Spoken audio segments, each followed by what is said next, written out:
Welcome to the Grace and Grit podcast, made for women who want their healthiest years to be ahead of them, not behind them.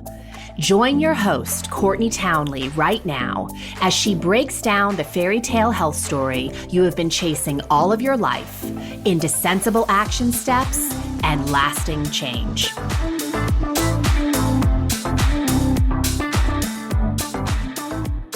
Hello, my friends, and welcome to the Grace and Grit podcast. This is your host, Courtney Townley, and as always, I'm so glad you're here.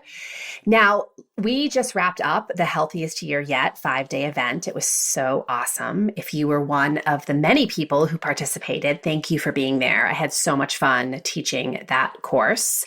And if you missed it and you want access to the content, we've got you covered. All you have to do is go to graceandgrit.com/healthiest year yet and enter your email, and you will get access to an online classroom that houses all of the video lessons and even a private podcast channel that we created specifically for the event.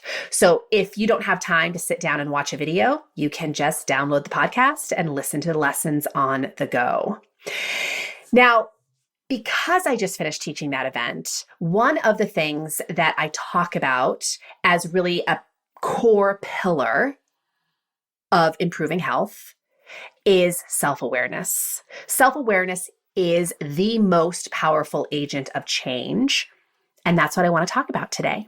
I want to talk about facing the truth of your life in a way that is less painful. Because an awful lot of you are trying to face the truth of your life, and it's already hard to look at some of the choices you've made, some of the habits you've developed, and then you make it 10 times worse by the way you think about those things. You make it define you. You make it mean terrible things about you, and that's so unhelpful.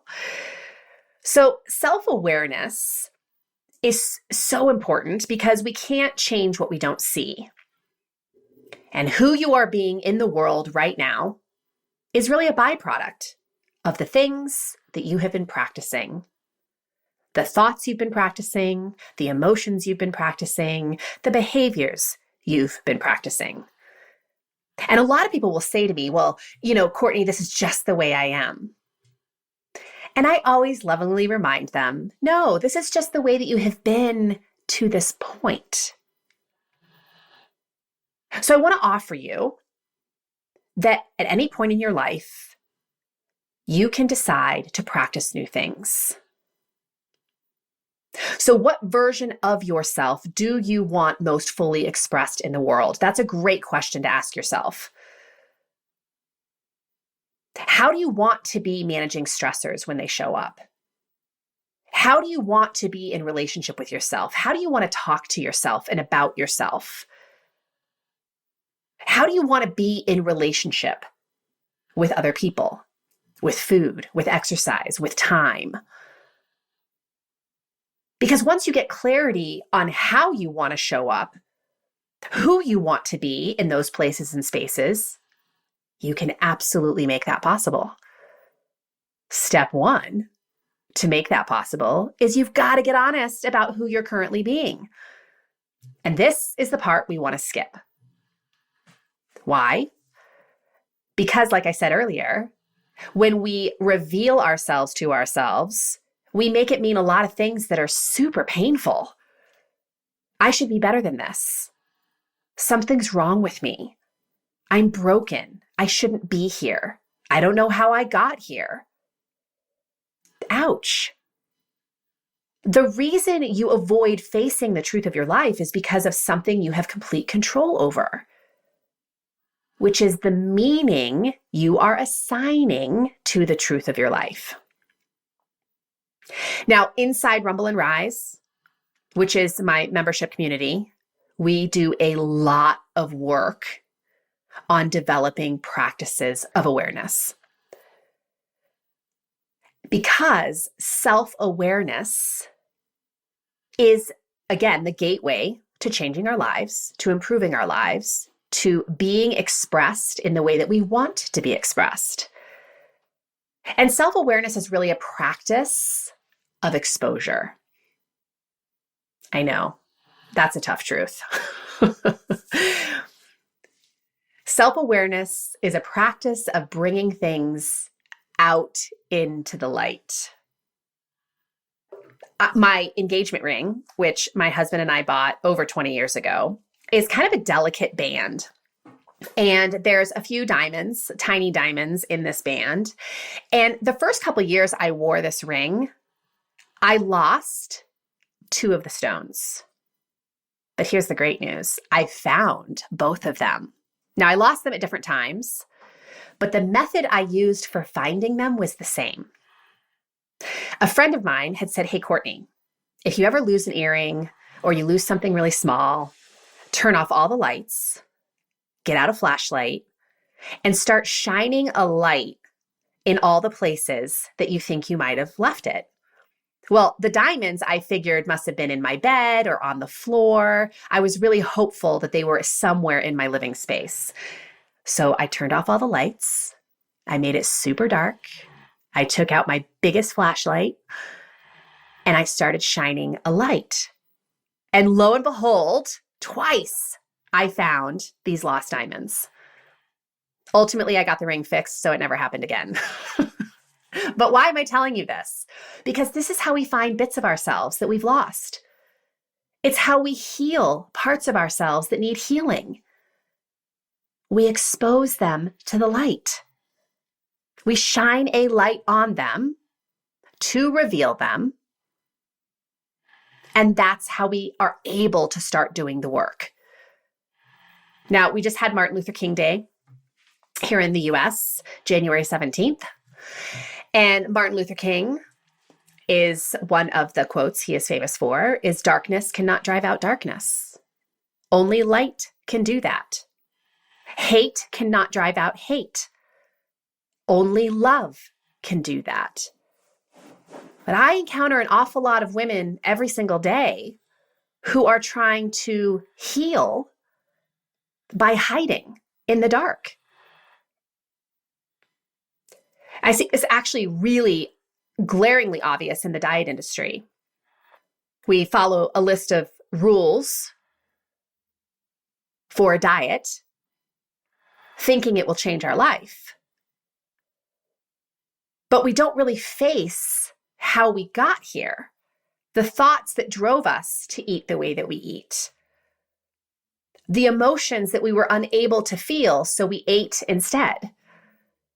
So even though by following some rules, you might create an outcome, you haven't really changed your behaviors. You haven't really faced the truth of your life. And so inevitably, you start sliding down a slippery slope back to where you started. I also see an awful lot of women who are trying to heal by hating on themselves, which is simply an impossibility. You literally cannot ever hate your way into healing. You cannot hate your way to healthy. And healthy in my book is a process of healing. You got to love your way into healing. Courtney, anything but that, right? This notion of self-love, it's a really powerful thing to develop. And a lot of you listening may feel really far from that, which I know can be really frustrating. So I just want to review with you how to love something. I literally Googled this because I was just so curious at some of the answers that I would read. And Google tells me this: you start to love something by listening. How could you possibly ever love someone if you don't even know them? So how much do you listen to yourself? How much time do you spend getting to know yourself? We also love something by saying thank you, extending gratitude, showing appreciation. I know for a lot of my clients, that feels like a foreign concept. They do it to other people, but they aren't necessarily grateful towards themselves. They aren't acknowledging their wins. They aren't acknowledging everything that their bodies are doing awesomely well for them. We love something by expressing interest. showing curiosity, noticing what the other needs. A lot of you think you know what you need, right? You have an agenda for what you should need. But if you aren't spending time with yourself and asking yourself some great questions, how do you really know what you need? We love something by showing physical affection, spending quality time. So I'm sharing this with you, how to love, because I truly believe that self-awareness is an extension of self-worth and self-love. So if we don't believe ourselves to be worthy of our own time and attention, if we don't like ourselves enough to spend time and attention, we'll never develop practices of self-awareness.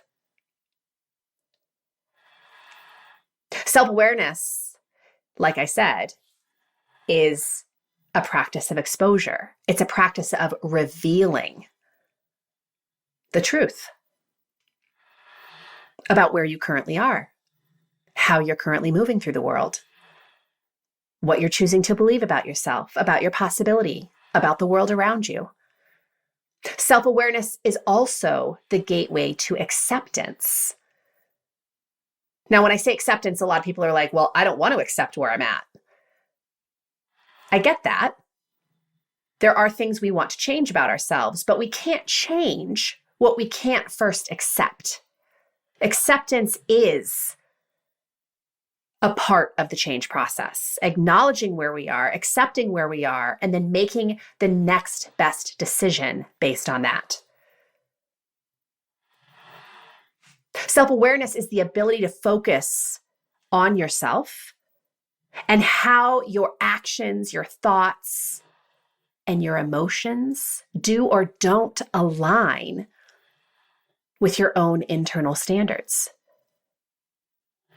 Put simply, those who are highly self-aware can interpret their actions, their feelings, and their thoughts objectively, which basically means that we're separating the human from the thought, from the emotion, from the behavior.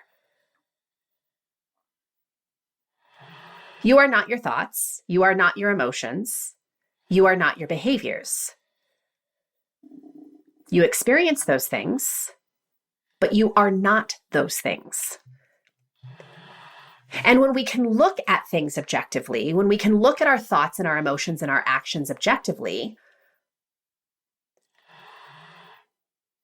it becomes so much more possible to see ourselves clearly and understand what our needs might be and make decisions from that place. So self-awareness is so incredibly important because it's how we get to know ourselves and decide if who we are being in the world right now is serving the life we want to live. Now, I've spoken many times on this podcast of Sarah Blondin, who is an amazing author, wordsmith, meditation teacher. I actually first discovered her on Insight Timer, and her words are incredibly healing, incredibly powerful. If you don't know who she is, I definitely recommend you check her out. You could start your journey in the same way by going to Insight Timer. I know she also has a newsletter I'm on, so you could probably Google her name to find out how to get on that newsletter. And she, in her private newsletter, has a series called Folding In. And it's a meditation series. And I was listening to one the other day that I wanted to share just a piece of with you, these words, because she so beautifully speaks to the expansiveness that comes from self-awareness. She says this: observing moves us to feeling and admitting. Feeling and admitting moves us into sobriety. Sobriety moves us into wakefulness and courage. Courage moves us into expansion and awakening. Awakening moves us into humility. Humility moves us closer to surrender. And surrender moves us into right action and grace. So I want to go back to that first line. Observing moves us to feeling and admitting. Self-awareness is observing. It's truth-telling. It is facing the truth of our lives head on. Flashlight on.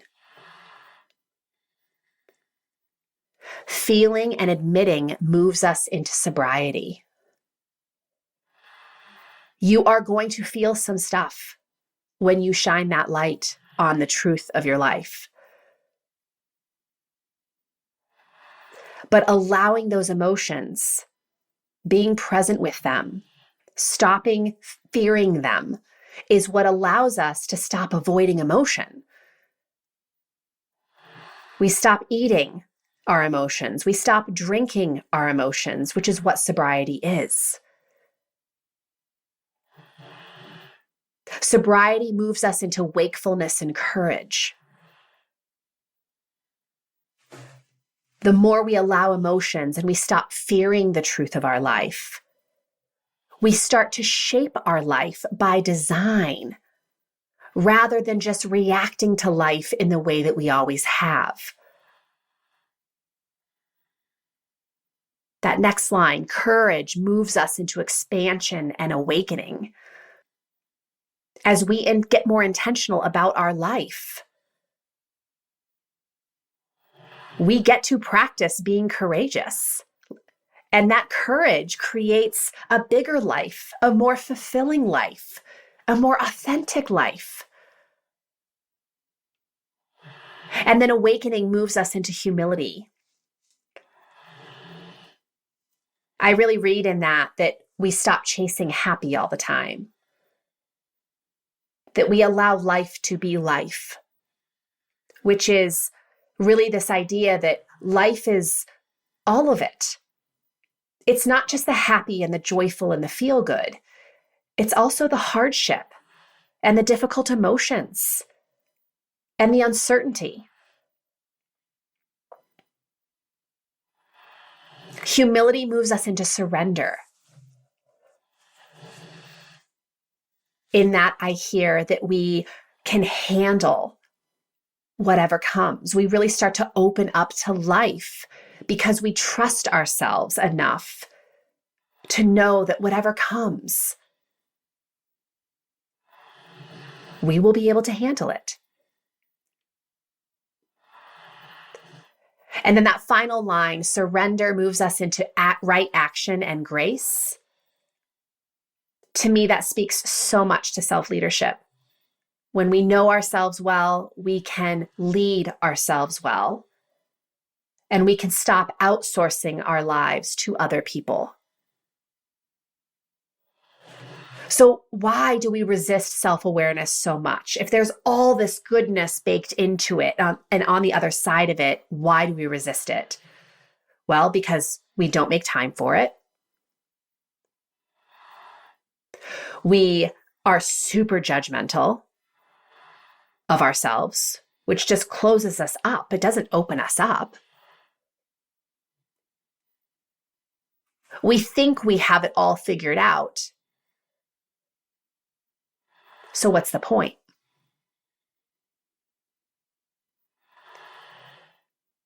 We're making our discoveries about ourselves mean stuff that hurts, so we avoid.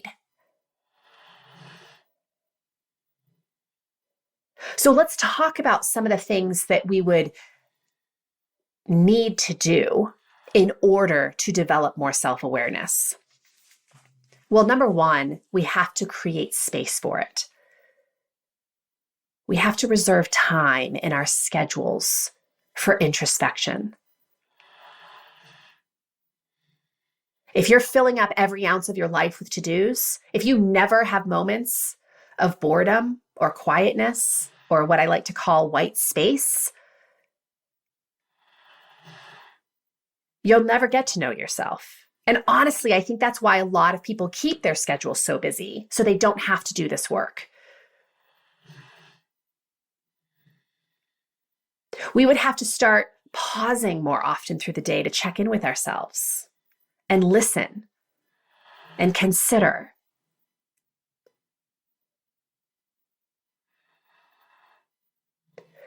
We would have to shine the light on the mess, on the hurt, on the bits of ourselves that have maybe not seen sunlight in a really long time. We would have to stop hiding. And that can feel terrifying.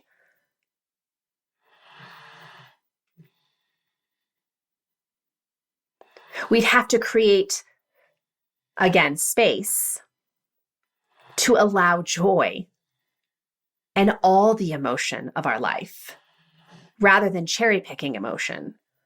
Because when we cherry pick emotion, we end up numbing parts of our life. We actually hide from the truth of our life. We numb our life.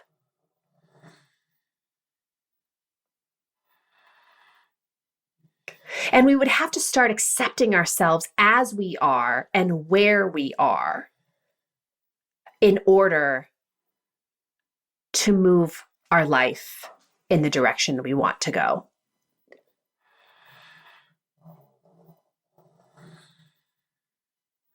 So my invitation to you today is to create some time in your schedule to start practicing exposing your truth. And what does that look like specifically? Well, it could look like a lot of things. It might look like staring out a window. When I first married my husband, and he still does this to this day, he gets up in the morning, he pours a cup of coffee, and he sits and he just stares into the living room for like 20 minutes. And it used to drive me crazy. I was like, what is he doing? Why is he not doing something? And now I have so much appreciation that he actually does that for himself. It's his way of just listening and greeting the day and considering his options. So it doesn't have to look like anything in particular. It might look like journaling, putting pen to page to reveal your truth through your words. It might look like talk therapy. It might look like putting your hand on your heart and just naming and noticing what's going on.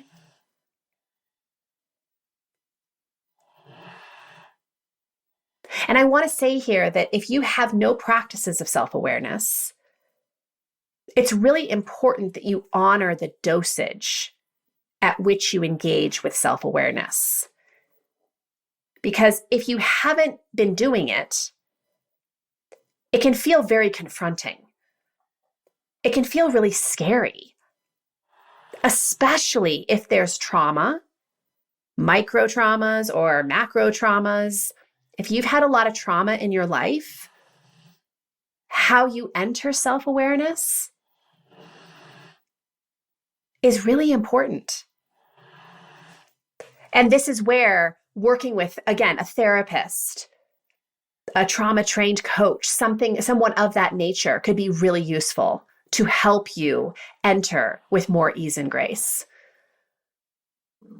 And the other thing I want to offer is that be willing to experiment. Not all self-awareness practices are going to work for all people. There's a lot of different ways to expose the truth of your life. There's a lot of different ways to listen and reveal your life. So try something on and stick with it long enough to be able to make a decision about whether or not it's working for you. And what we think will happen by becoming more self-aware, by allowing ourselves the space to listen and get inquisitive and allow emotion, is I talk to a lot of women who have this fear that they're going to get sucked into the darkness even deeper. By starting to look at it, they're never going to be able to get out of it.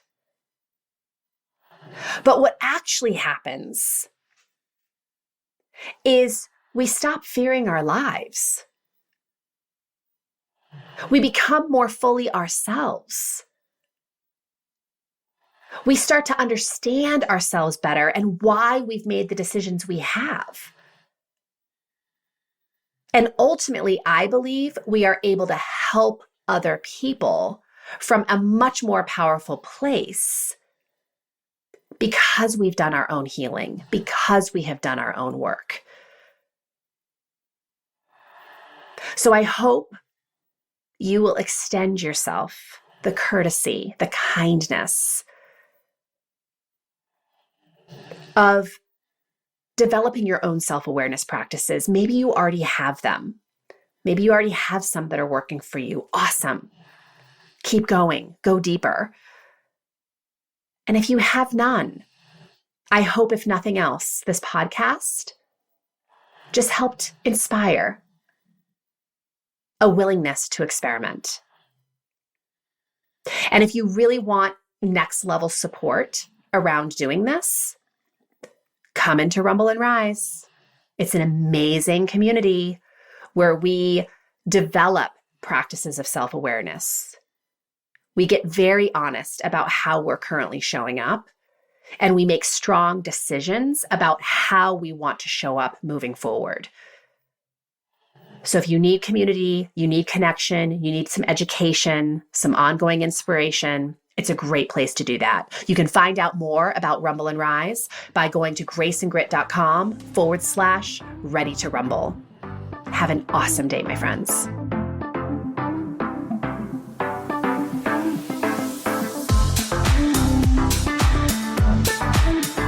Thank you for listening to the Grace and Grit podcast. It is time to mend the fabric of the female health story, and it starts with you taking radical responsibility for your own self-care. You are worth the effort, and with a little grace and grit, anything is possible.